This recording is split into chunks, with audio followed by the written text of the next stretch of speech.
मालिक को प्रणाम। सभी अभ्यासी भाई बहनों को नमस्कार।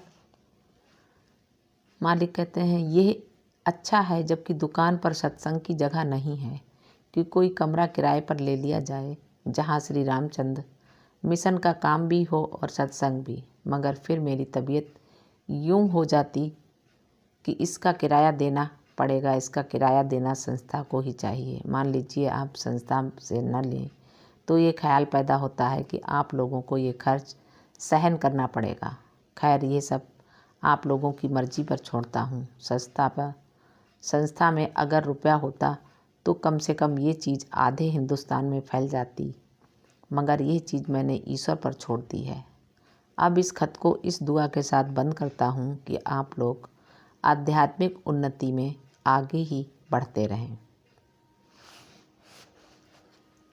आगे बाबूजी कहते हैं, बच्चे के स्वर्गवास का हाल सुनकर दुख हुआ। एक धरोहर थी जो ईश्वर ने वापस ले ली। ईश्वर की इच्छा में कोई चारा नहीं। विवश होकर सब्र किया। ईश्वर उसकी आत्मा को शांति प्रदान करे और आप सबको धैर्य दे। मैं दिल से चाहता हूँ कि आप सब लोग उत्सव में शरीक हों और मुझे इसकी अत्यंत प्रसन्नता होगी। यदि आप चाहेंगे तो ईश्वर इस इच्छा को अवश्य पूरा करेगा। जहाँ चाह वहाँ राह, अर्थात जब इच्छा होती है तो उसकी पूर्ति के लिए रास्ता खुद बन जाता है। इससे बढ़कर और मुझे क्या प्रसन्नता हो सकती है कि आप मिशन का काम करने के इच्छुक हैं। दूसरी बात जो आपने लिखी है कि मैं मिशन का हो चुका, यही बात पढ़कर मुझे जो खुशी हुई उसका शब्दों में वर्णन नहीं हो सकता।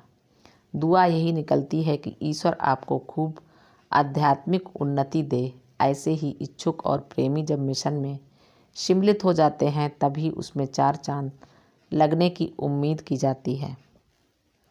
संस्था कितनी भी अच्छी हो मगर उसके नियमों और शिक्षाओं को ग्रहण करने वाले न हो तो फिर वह शिक्षाएं उस संस्था के पेट ही में रह जाती है।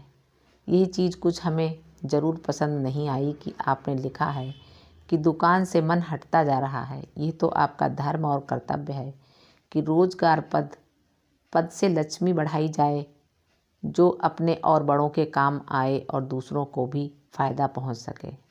इसको अपना कर्तव्य और ईश्वर का आदेश समझकर करने से फिर बंधन या कारण नहीं बनता, बल्कि छुटकारे का एक साधन बन जाता है।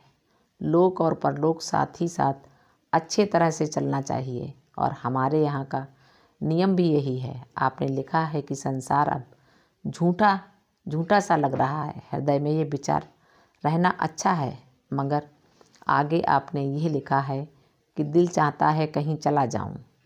भाई सोचो तो सही, अगर आप कहीं चले भी जाएं तो रहेंगे संसार ही में, किसी भाग में।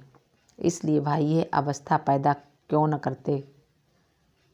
नहीं करते कि संसार में रहते हुए और सब दुनिया का काम काज करते हुए भी उससे अलहदा रहो। और यह आप जैसों के लिए जो मिशन के प्रेमी हैं और उसके नियम और शिक्षा को दिल में जगह दी है। मुश्किल नहीं है। छोटी सी किताब अनंत की ओर तैयार रखी है। सिर्फ उस पर निगाह डालना है कि उस इबादत में कोई कमी तो नहीं है। इस किताब में मैंने आध्यात्मिक दशाएं मोटी मोटी जो अभ्यासी को रास्ता चलने में पड़ती है दिखाई है। यह कि आखिरी पहुंच मनुष्य की कहाँ तक है, वहाँ पहुँचने पर उसकी क्या हालत होती है, उसका प्रकृति में क्या अधिकार हो जाता है। फिर और बहुत सी बातें हैं जिनको पढ़कर लोगों को आश्चर्य होगा। आपका खत मिला और दिल बाग बाग हो गया। परमात्मा गुरु महाराज के प्रेमियों को गुरु भक्ति से भर दे। बिरादर अजीज का विशाल हो गया दुनियावी ख्याल से अफसोस हुआ, वरना लाला जी साहब की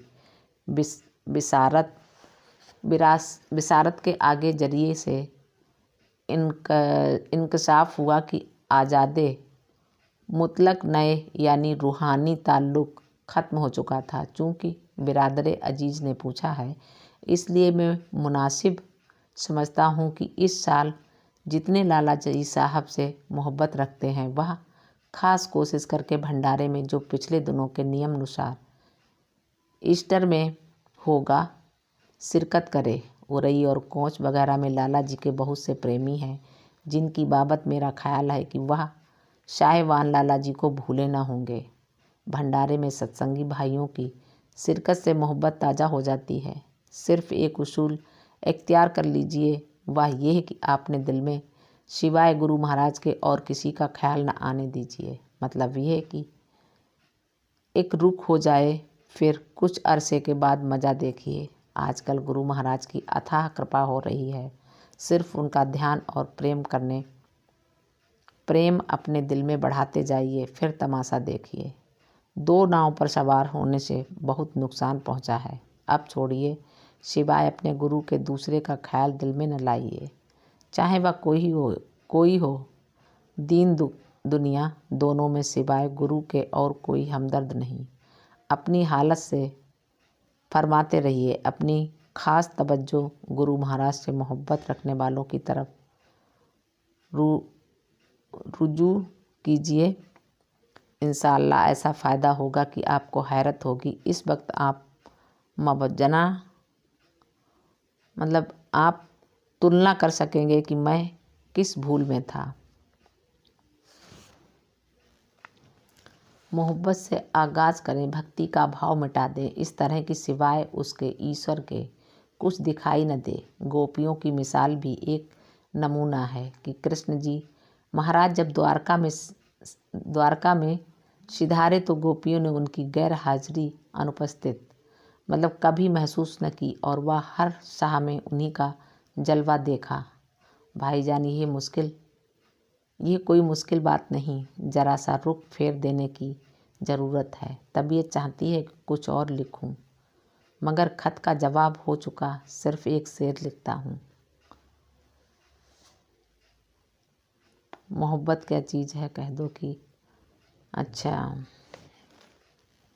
मालिक को प्रणाम, सभी अभ्यासी भाई बहनों को नमस्कार, धन्यवाद।